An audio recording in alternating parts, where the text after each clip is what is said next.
Good morning. I remain your guy, Ernest Adebayo Omozokbea Okoje. And today we shall be looking at the Israeli-Iranian conflict. Now, Israel has said that Iran's bombing of Israel, Iran sent over 300 bombs to Israel. That is comprising of drones about over 150, cruise missiles, cruise missile, yes, about 50, and then ballistic missiles, about 100 and something. Those ballistic missiles are the most powerful of the three types of things that were sent.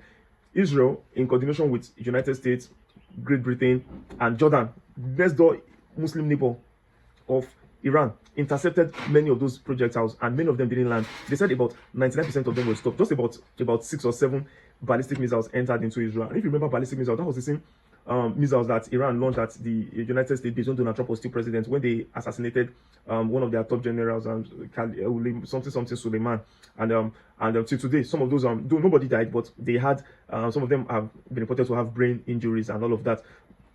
Those are the kind of bombs they sent to Israel, but they telegraphed it before they sent it. Days before they sent those bombs, they said they were going to give Israel slap, and through the backdoor channels of communication through Arab countries that America had told to tell Iran to stop and all of that, they said they were going to retaliate, and then so Israel was prepared for it. And so they said that if Israel should retaliate, that they would come back harder and tougher, and then it will be more than this. And so this time, to probably not even let anybody know, and their response will be swift. But now we know that the Iran has constituted itself into what we call the axis of resistance, and it has steamed up, or it has some militia gangs, that do its biddings, like in the Hamas is one of them, and then we have the Houthis in Yemen that just came up, and then but the strongest of all of them is the Hezbollah. Hezbollah is based in what's more this country again? I'm trying to remember. When I remember, I'll say it. And it's in the north of Israel. So this Hezbollah has over 10,000 soldiers, and they have missiles, they have bombs, they even have air defense system. I know, so it's what they've been using. But because this time Israel attacked its consulate in Syria, killing about 7 Iranian Revolutionary Guard members, including a top general. I think 2 top generals or a general. That was why Iran decided to strike direct to save it, so it won't just make them look like, oh, they just have seats they can't. Right. And with what has happened, then we see that, yes, when it comes to population, if Israel should retaliate, it probably escalates, and this leads to war. But the problem now is this: can Israel defeat Iran? Let's look at what they have individually. Now, Israel is supported by the United States and other European countries, and but when it comes to what the population of Israel is about 10 million, while population of Iran is about 100 million. So that means Iran has more population. The total number of both reserved and current serving soldiers Israel has about 100 and something thousand active soldiers, and about 500 and something thousand soldiers on reserve, while Iran has a total of about I think about 1 billion or thereabouts. But that's not what matters, because warfare is not about soldiers facing soldiers and shooting. It's about technology. Now, so Iran has more ballistic missiles, more than Israel, because Israel has probably because Israel is always engaging in Gaza and other countries and all that, Syria and all of that. They have low stockpile of all these things. But what they have the technology that beats that of Iran. Iran has less than 300 aircraft, but Israel has over 600 aircraft. And this 600 aircraft Israel has comprises of F-16, F-32 Raptor bombers that can well effectively handle and take care of Iran. Those were the kind of weapons the United States used during the war with Iraq, during the Gulf War, and you saw how decisively they dealt with Iraq. Yes, and that reminds me, this same Iraq was the country that was at war with Iran for 10 years, 1 decade, and Iran came out devastated. The war lasted from 1980 something to from early 1980s to late 1980s or 1990 or thereabout. And after that 10 years, they were not the same. And this Ayatollah, this their supreme leader, that came to power in 1979, was even already their spiritual leader, and they were dealt with. And so it was nobody actually really won, because they declared what's it called now, what's this now, ceasefire, but Iran was really devastated. So Iran has never really gone to war. It has just been using its proxies like the Houthis and all of that.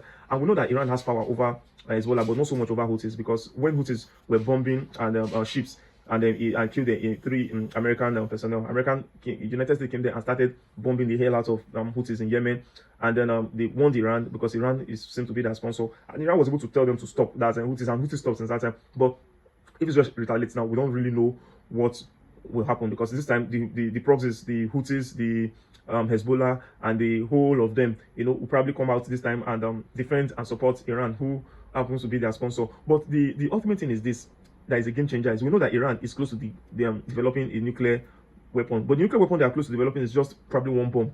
We know that it's not yet official, but everybody knows that Israel has nuclear bomb. And Israel is a very small country close to the coast. If Israel feels too threatened, nobody knows what Israel can do, because Iran is more than 10 times the size of Israel in terms of land mass. So if they can just shoot their bombs and it will come to Israeli cities and kill people, they have lots of deserts that Israel probably will not do so well if they're shooting their missiles. And who knows how guarded or protected their capital Tehran is. So Israel may just want to go for the nuclear option or make that nuclear threat and all of that. And so that's why people do not want Iran to become a nuclear power, because if Iran becomes a nuclear power, other countries there like Saudi, like Iraq, and even EAU, they also want to acquire nuclear weapon. But with this, of course, irrespective of how technologically advanced Israel is against Iran, if war should start, definitely the United States has said that its commitment to the security and protection of Israel is ironclad. The United States will come in and will fight. But because probably Joe Biden is approaching his election will be coming up like close to middle of next year, and his popularity has lowered, he will not want to go into a war, because that will probably make him more unpopular, because Israel has become a little bit unpopular with the way he's handling the Gaza war, and that because lots of casualties on the side of civilians and all of that. So the United States has told Israel to calm down, but Israel has other options. Number one, they can continue to do their you have the overt and covert operations. They can continue to do their covert operations by assassinating their scientists, their nuclear scientists from Iran, or killing their generals and top officials. Or they can also attack with there was one time they attacked with the virus, attacked their nuclear program system, and that crippled it for some time. And that's the second option. The third option could be all-out assault, maybe taking out some military targets, and definitely Iran wants to save face to retaliate, but Iran does not really have the technology. And the thing now is that the distance between them is over 1,000 kilometers, because you have to fly through Syria, fly through Iraq, and even, okay, you can bypass Yemen, but you have to fly through Syria, Iraq, and probably Jordan for them to get to each other. And so that would mean that if Israel wants to fight them, Israel will have to fly their plane very, very far, because Israel does not even have the number of ballistic missiles Iran has, and to do that it will require fueling and all of that, and the planes will have to return back to base safely, unlike missiles that once you send them, you don't need them to come back. So, but if that happens, definitely we know Britain and America will come to the aid of Israel with their warships stationed right at the door mouth of Iran, and probably they'll bomb the hell out of Iran. And I don't think Iran will recover from it economically or militarily. So it's in the best interest of Iran not to go to war with Israel. But right now, Israel has the card on its table, because Iran has bombed Israel and has said that it has ended his retaliation. But Israel is humiliated, and Netanyahu would probably want to save face, because he's unpopular in his country right now, and he would want to probably go and get revenge, So let me know your thoughts in the comment section. Let me know what you think. If Iraq and if Iran and Israel should go to war, who do you think will come out on top? And let me know if you think that Iran was justified in sending over 300 missiles to Israel, and as a result of Israel killing a general in Iranian consulate in Syria. Syria is at war, so anything can happen there. So that's why Israel took them out there. Israel never ever went to Iran to take out the general. So, but instead of Iran to look for Israeli targets outside of Israel, they sent bombs to Israel, which is against the Geneva Convention. So that is actually like a declaration of war. So do you think that Iran was justified? Do you think Israel's retaliation will be justified? And tell me what you think Israel should do in the comment section. Please like our video, subscribe, share to friends and family, and help our channel grow. Until we see again, I remain your guy, Ernest Adebayo Okoje, signing out. Peace.